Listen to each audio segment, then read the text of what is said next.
But as a teacher and a longtime practitioner of this Sufi Shattari lineage, I do want to share a few things that I do know about it, that as I listen to people, I think, oh, maybe this would be helpful. The main one is that the first part of the session where I'm leading the slow movement and people are following, or I'm conducting a series of focuses. I say, focus on this movement, you open your eyes, you get it, and then you do it. You're not following me usually steadily the whole time, but you're not doing your own intuitive flow.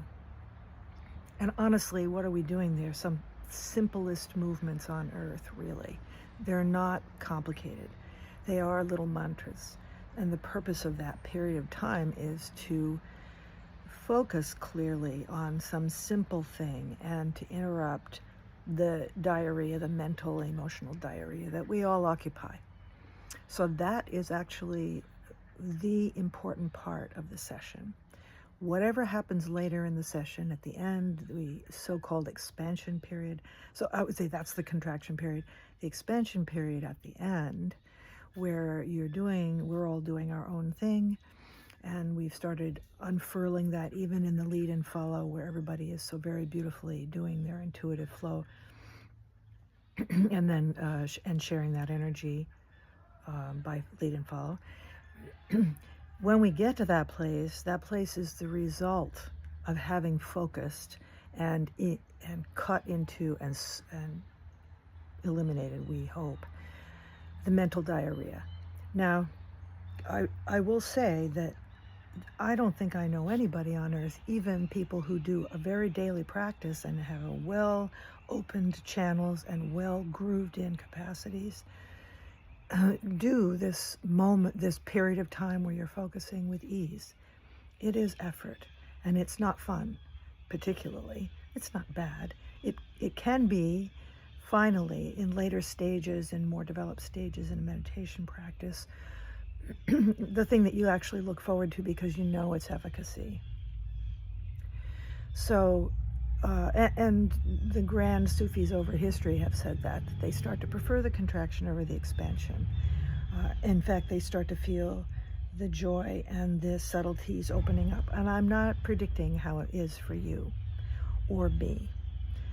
Some days I feel that it doesn't matter how many hours and years I put into my practice, that I'm always starting at this sort of ground zero of self.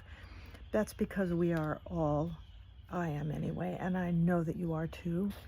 We're all moving targets. We have a lot of stresses that we live through, not the least of which is aging, and in an embodied practice or a body-based meditation, as my friend Jane likes to call it, you have the issue of aging and your body changing underneath you or within you, or you changing because your body's changing.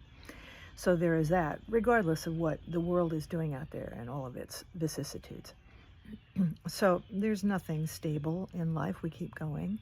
And the practice is, if anything, the constant, for me anyway, it's become the constant through line. I know I return to it all the time.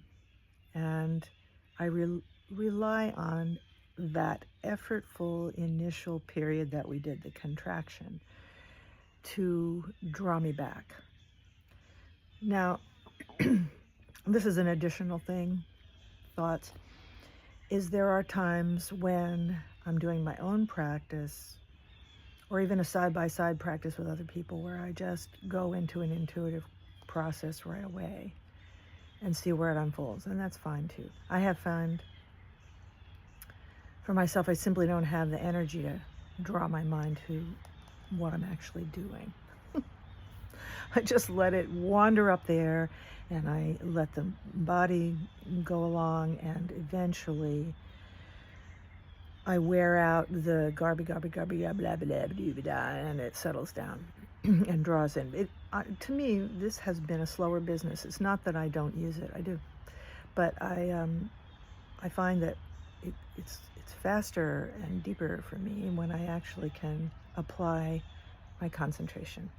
Oddly, my period in recent weeks of having to bring in PT, specific PT exercises, which require very minute focus, has been a bit useful in this focusing time period that I like to use to get myself connected to myself.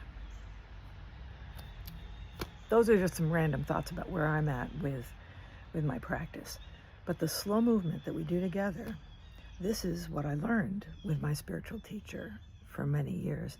To me, this was the transmission period that he gave the most clearly. I have been talking with some of my fellow Sufis from those years, and honestly, some of them didn't actually find that this was the main channel. I think one of the grand things about my teacher was that he had a few different ways that he could give the transmission to help those of us who are sort of oriented differently. I'm a movement person, and I needed the movement and breath, and so very grateful to find a teacher who used the movement and the breath as to use movement as the door, to open the door. So I am that teacher. That's my job, is to awaken through movement, the mystical way, in the mystical tradition, and the mystical lineage. So what we do together is, in the beginning part, when I'm leading, isn't just random exercises, it is contraction. I've written about this in Skin of Glass, not Skin of Glass, I did write about it in Skin of Glass, but I also wrote about it in Sojourn the Inner Heaven. And why not get that book and read it if you want to have something there to help the understanding of this path, you know. So I know that many of you have heard me talk on this over time, and I keep bringing it back to us. It's important. It's important.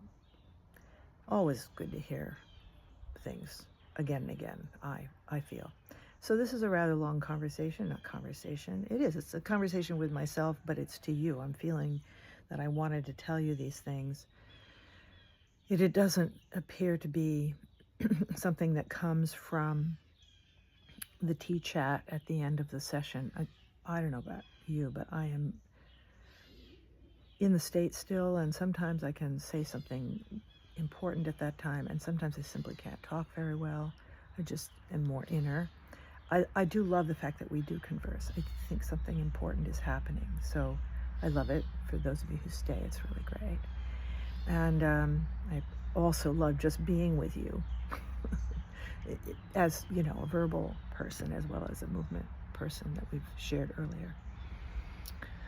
So did I say anything else there? Oh yeah, the grand message was I think this is a grand message, even though, is that in fact there is a lot of confusion and chaos and darkness in the world, and there always has been, and there always will be, I suppose. But in our mystical communion, the drawing in is drawing in this extraordinary field,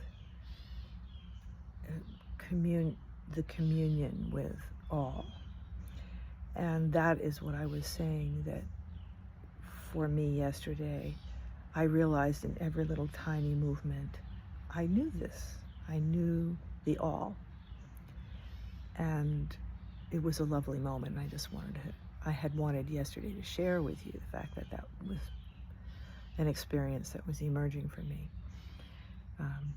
as it frequently does. And a lot of my daily practice is that now. But I think what was distinct yesterday was the notion of inhaling and drawing the energy in, and then letting it pour down through the central channel into the center of the earth. That reverse fountain. Now, the fountain is usually up and out. So this is a sucking in, a pouring in. It was a rain. It was like the form of rain. The skies open up and things pour down into the earth. So this was an energetic sense of that, pulling in, and it being an energetic form of rain, a kind of rain that goes down through and washes down into the earth. That's a lovely direction. I hope this is helpful, and I hope, what do I hope? I hope for you to have a very beautiful day. Yeah, it was really lovely. The Zooms are good, and we'll keep doing them. And I'll be in touch about some maybe more regular ones in August, but the next one that's officially scheduled is in August 8th, I think. Not too long. All right, bye-bye.